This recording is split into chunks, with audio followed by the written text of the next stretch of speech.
പാർലമെന്റിന്റെ ബജറ്റ് സമ്മേളനത്തിന് രാഷ്ട്രപതി ദ്രൗപദി മുർമുവിന്റെ നയപ്രഖ്യാപനത്തോടെ തുടക്കമായിരിക്കുകയാണ്. രാജ്യം കൈവരിച്ച നേട്ടങ്ങളെക്കുറിച്ച്, നടപ്പാക്കിയ പദ്ധതികളെക്കുറിച്ച് എടുത്തു പറയുന്ന നയപ്രഖ്യാപന പ്രസംഗമാണ് കഴിഞ്ഞ 1.25 മണിക്കൂർ സമയം നമ്മൾ തത്സമയം കേട്ടത്. നോബൽ മാരിക്കാരൻ നമുക്കൊപ്പമുണ്ട്. നോബൽ മാരിക്കാരൻ, സർക്കാർ ഈ തെരഞ്ഞെടുപ്പിൽ ഊന്നി പറയാൻ പോകുന്ന മോദിയുടെ ഗ്യാരണ്ടി എന്ന ലേബലിൽ വരാൻ പോകുന്ന പദ്ധതികൾ നയപ്രഖ്യാപനത്തിൽ അക്കമിട്ട് പറയുന്നതല്ലേ നമ്മൾ കണ്ടത്? രാമക്ഷേത്രമടക്കം പരാമർശിക്കുമ്പോൾ സഭയിലെ കാഴ്ച എന്തായിരുന്നു നോബൽ?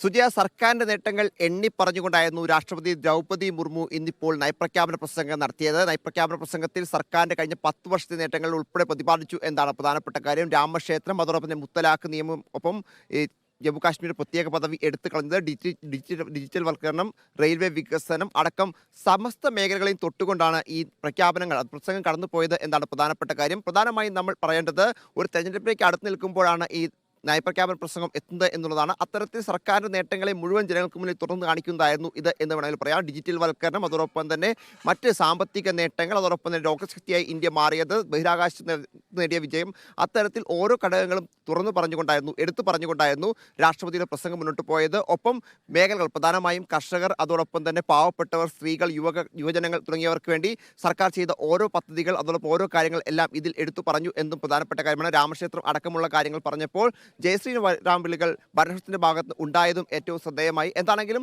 സർക്കാരിന്റെ ഓരോ വികസന നേട്ടങ്ങൾ, പ്രത്യേകിച്ച് മോദി സർക്കാർ ഓരോ കാലഘട്ടങ്ങളിൽ നടത്തിയ, പ്രത്യേകിച്ച് ഈ 10 വർഷത്തിനിടയിൽ നടത്തിയ ഓരോ കാലഘട്ടങ്ങളിലും ഉണ്ടായ ഓരോ വികസന നേട്ടങ്ങൾ അതേപടി തന്നെ എണ്ണി പറഞ്ഞുകൊണ്ടായിരുന്നു ഈ പ്രഖ്യാപനം മുന്നോട്ട് പോയത് എന്താണ് ഇതിൽ ഏറ്റവും പ്രധാനപ്പെട്ട കാര്യം. അതിൽ വീടുകളിൽ പൈപ്പ് ലൈൻ എത്തിച്ച് വെള്ളം എത്തിച്ചതുണ്ട്. അതോടൊപ്പം തന്നെ മറ്റ് മേഖലകളിൽ, പ്രത്യേകിച്ച് ഈ ഡിജിറ്റൽ മേഖലയിൽ ഉണ്ടായ വികസനങ്ങളുണ്ട്. അതോടൊപ്പം തന്നെ റേഷൻ വിതരണമുണ്ട്. അതോടൊപ്പം തന്നെ സ്ത്രീകൾക്ക് വേണ്ടി നടപ്പാക്കിയ പദ്ധതികൾ, പ്രത്യേകിച്ച് റിപ്പബ്ലിക് ദിനം നാരീശക്തിയുടെ പ്രകടനമായി മാറിയത്, അത്തരത്തിലുള്ള കാര്യങ്ങളുണ്ട്. യുവാക്കൾക്കും ഒപ്പം ഇടത്തരം സംരംഭങ്ങൾക്കുള്ള കാര്യങ്ങൾ, അതോടൊപ്പം തന്നെ സ്ത്രീകൾക്ക് നൽകിയ വായ്പയുമായി ബന്ധപ്പെട്ട കാര്യങ്ങൾ, അവരെ ശക്തിപ്പെടുത്തുന്നതിന് ചെയ്ത കാര്യങ്ങൾ, അത്തരത്തിൽ നിരവധി മേഖലകൾ ഇന്നിപ്പോൾ ഇതിൽ പ്രതിപാദിച്ചു പോയിട്ടുണ്ട്. മെയ്ഡ് ഇൻ ഇന്ത്യ എന്നത് ഒരു ഗ്ലോബൽ ബ്രാൻഡായി എന്നടക്കമുള്ള കാര്യങ്ങളും രാഷ്ട്രപതി ദ്രൗപദി മുർമു ഇപ്പോൾ അവരുടെ പ്രസംഗത്തിൽ പ്രതിപാദിച്ചിരിക്കുന്നു. അത്തരത്തിൽ ഓരോ മേഖലയും തൊട്ടുതലോടിയാണ്, ഓരോ മേഖലയിൽ നടത്തിയ വികസനങ്ങളെ പ്രതിപാദിച്ചുകൊണ്ടാണ്, അത്തരത്തിൽ കേന്ദ്ര സർക്കാരിന്റെ വികസന നേട്ടങ്ങളെ എണ്ണി പറഞ്ഞുകൊണ്ടാണ് രാഷ്ട്രപതി നയപ്രഖ്യാപന പ്രസംഗം എന്താണെങ്കിലും ഇപ്പോൾ അവസാനിച്ചിരിക്കുന്നത്. ഇനിയിപ്പോൾ നാളെ കേന്ദ്ര ബജറ്റാണ്. കേന്ദ്ര ബജറ്റ് മുന്നോടിയുള്ള ബജറ്റ് സമ്മേളനത്തിൽ ഇപ്പോൾ ഈ പ്രസംഗത്തോടെ തുറക്കമാവുകയും ചെയ്തിരിക്കുന്നു.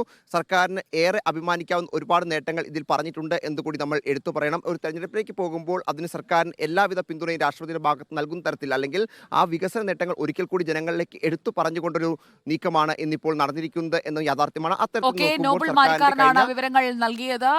സർക്കാർ ഇക്കഴിഞ്ഞ വർഷങ്ങളിൽ കൈവരിച്ച നേട്ടങ്ങൾ എടുത്തു പറയുകയായിരുന്നു നയപ്രഖ്യാപന പ്രസംഗത്തിൽ. ഇടക്കാല ബജറ്റ് നാളെ ധനമന്ത്രി നിർമ്മല സീതാരാമൻ പാർലമെന്റിൽ അവതരിപ്പിക്കും.